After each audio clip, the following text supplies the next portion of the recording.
વડોદરાથી સમાચાર અંજના હોસ્પિટલની દાદાગીરીનો આરોપ ભોગ બનનાર વધુ એક દર્દીને સગા આવ્યા ન્યૂઝ 18 સમક્ષ વાઘોડિયાના વિનોદભાઈ સોલંકીને કરાયા હતા અંજના હોસ્પિટલમાં દાખલ લીવરની સારવાર માટે 70,000 ખર્ચ કરીને 1,10,000 પડાવ્યા દર્દીનું મૃત્યુ થયું છતાં સ્વજનોને અંધારામાં રાખ્યાનો આરોપ છે તબીબે 1,10,000 પડાવ્યા બાદ જ મૃતદેહ સોંપ્યો હતો દર્દીના મોત છતાં 2 દિવસ બાદ પરિવારને કરી હતી જાણ દર્દીના મોત છતાં દર્દીના સંબંધીને ધમકાવી કોરો ચેક લઈ લીધો બીજા 5 લાખ રૂપિયા આપો નહીં તો ચેક બાઉન્સ કરવાની આપે છે ધમકી પીડિત પરિવારની સરકાર સમક્ષ ન્યાયની ગુહાર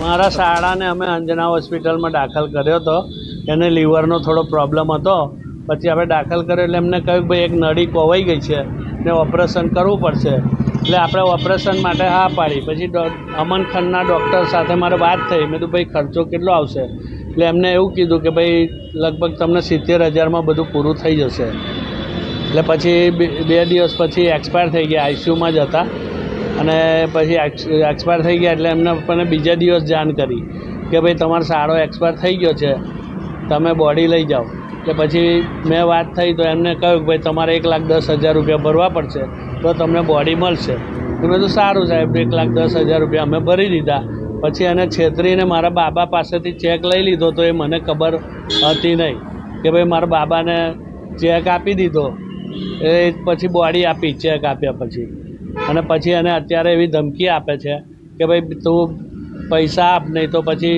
તારા પર 5 લાખ રૂપિયા મને આપ નહીં તો તારા પર કેસ કરીશ વડોદરાના ભાયલીની અંજના હોસ્પિટલમાં પીએમજેવાય યોજનામાં ગેરરીતિના આક્ષેપોમાં મનપા બાદ હવે આજે અન્ય વિભાગ પણ તપાસ કરશે હોસ્પિટલની ફાયર એનઓસી માટે ફાયર વિભાગ તપાસ કરશે ફૂડ સેફ્ટીના લાયસન્સ વિના હોસ્પિટલમાં કેન્ટીન ધમધમતી હોવાની શંકા છે આરોગ્ય વિભાગ પણ અંજના હોસ્પિટલ ખાતે તપાસ કરશે ટેરેસ પર પતરાનો માળ ગેરકાયદે બાંધ્યો હોવાનો છે આક્ષેપ ગેરકાયદે દબાણને લઈ ટીડીઓ વિભાગની ટીમ તપાસ કરશે આરોગ્ય વિભાગની ટીમ ગતકાલે જ હોસ્પિટલમાં તપાસ કરી હતી અને આક્ષેપ કરનાર દર્દીની અને તેની સારવારની વિગતો મેળવી હતી સાથે અન્ય કેટલાક દર્દી સારવાર હેઠળ છે તેની પણ વિગતો મેળવી હતી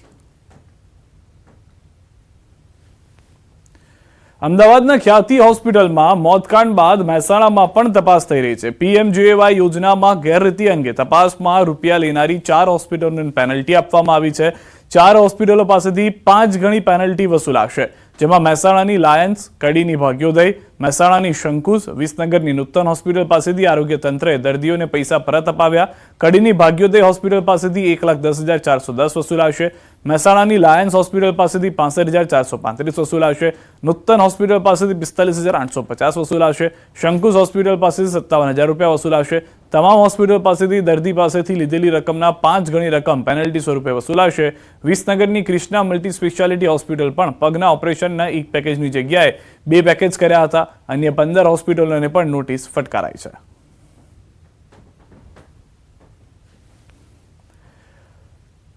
આ તરફ રાજકોટમાં ફરી ધૂણ્યું છે પોલીસનું હવાલા કાંડનું ભૂત એ ડિવિઝન પોલીસ પર હવાલા કાંડનો આક્ષેપ છે હિરેન આડેસરાને પોલીસ સ્ટેશનમાં બોલાવવાથી 3rd ડિગ્રી આપ્યાનો આક્ષેપ છે પોલીસ સ્ટેશનમાં 30 લાખની લૂંટ ચલાવી હોવાનો પણ આક્ષેપ છે સોનાની લેતી દેતી મામલે વેપારીએ કરી હતી અરજી એ ડિવિઝન પોલીસ સ્ટેશનમાં ચલાવવામાં આવેલી લૂંટનો મુદ્દો એફઆઈઆરમાં ઉમેરો કરવા મામલે હિરેન આડેસરા દ્વારા લીંબડી ડીવાયએસપીને રજૂઆત કરાઈ 14/10/2024ના વેપારીઓના દબાણના કારણે હિરેન આડેસરાના પિતા અશ્વિન આડેસરા સુરેન્દ્રનગરના લીંબડી ખાતે કર્યો હતો આપઘાત સુસાઇડ નોટમાં એ ડિવિઝન પોલીસમાં ફરજ બજાવનાર કિશન આહિર અને ભગીરથસિંહ ઝાલા નામના પોલીસ કર્મીઓ વિરુદ્ધ કર્યા આક્ષેપ મામલતદાર પાસે જામીન લેવડાવ્યા બાદ પણ મૃતકના પુત્ર હિરેન આડેસરાને લોકઅપમાં બંધ કરી ટોર્ચર કરવામાં આવ્યું લીંબડી પોલીસ સ્ટેશન ખાતે 4 વેપારીઓ વિરુદ્ધ આત્મહત્યાની દુષ્પ્રેરણાની કલમ હેઠળ ગુનો નોંધવામાં આવ્યો છે તમામ આરોપીઓ હજુ પોલીસ પકડથી દૂર છે બળજબરીપૂર્વક ચોરી બાબતનું લખાણ કરાવવામાં આવ્યું હોવાનો આક્ષેપ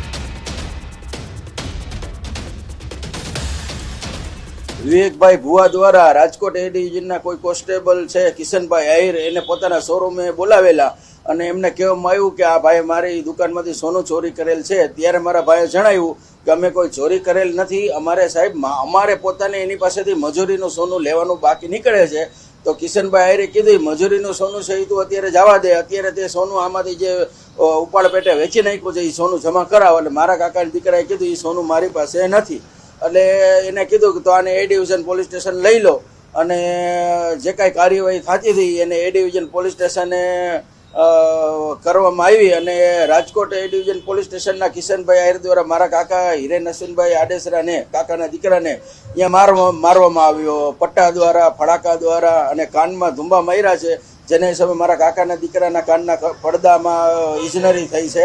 અને ત્યારે ત્યાં આપણે એ ડિવિઝનના બીજા કોન્સ્ટેબલ છે ભગીરથસિંહ ઝાલા, એ પોતે અહીંયા આવી જતા એને કીધું કે શું છે મામલો, તો કે આને ચોરી કરી છે.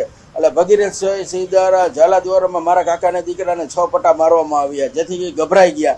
મારી પાસે 2/10/2024 રોજ વેપારીનો કોલ આવેલો હતો, વિવેકભાઈ મનોજભાઈનો. ત્યાં મને દુકાને મળવા બોલાવેલ હતા અને ત્યાં હું મળવા ગયો હતો. ત્યાં મારી પાસે દબાણપૂર્વક એક લખાણ કરાવેલ હતું, જે મેં સોનું નહોતું લીધું તે પણ મારી પાસે લખાણ કરાવી અને નોટરીરાઇઝ લખાણ કરાવેલ હતું. તમને કોને માર્યા હતા પોલીસ સ્ટેશનમાં? પોલીસ સ્ટેશનમાં મને કિશનભાઈ આહિર દ્વારા મારવાનું હતું, ભગીરથસિંહ ઝાલા દ્વારા મારવામાં આવેલો હતો. શું તમારી માંગ છે? આની એક યોગ્ય તપાસ થાય અને અમને આનો ન્યાય મળે. જૂનાગઢના માણાવદરમાં સગીરાના અપહરણ કેસમાં પોલીસે મોટી કાર્યવાહી હાથ ધરી છે. સગીરાનું અપહરણ કરનાર આરોપીને પોલીસે ઝડપી લીધો છે. ઈલુ ઉર્ફ ઇલેશ નામના આરોપીની પોલીસે ધરપકડ કરી છે. માણાવદરથી સગીરાનું બદકામ કરવાના ઈરાદે અપહરણ કરાયું હતું. પોલીસે વિધર્મી આરોપીની ધરપકડ કરી તપાસ હાથ ધરી છે.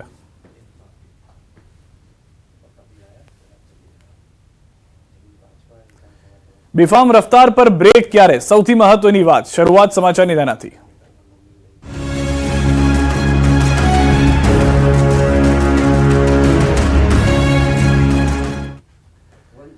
અરવલ્લીમાં અમદાવાદ ઉદયપુર નેશનલ હાઈવે પર અકસ્માતમાં 4ના મોત થયા છે.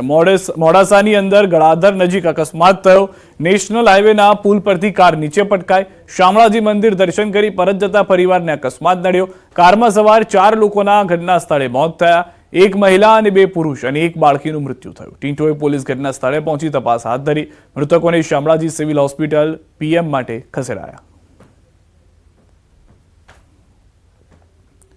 આ તરફ મહુધા ભૂલી ભવાની નજીક અકસ્માત, 2ના મૃત્યુ થયા છે. એક વ્યક્તિ ઇજાગ્રસ્ત છે. નડિયાદથી મહુધાની વચ્ચે ભૂલી ભવાની નજીક અકસ્માત, આઈસર અને રિક્ષા વચ્ચે અકસ્માત થતા 2 વ્યક્તિના ઘટના સ્થળે મોત નીપજ્યા.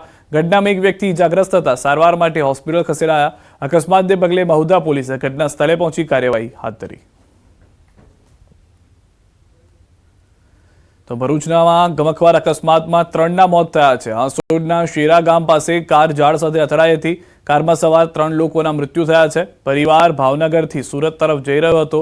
વહેલી સવારે બની છે ઘટના. હાંસોડ પોલીસે તપાસ શરૂ કરી છે.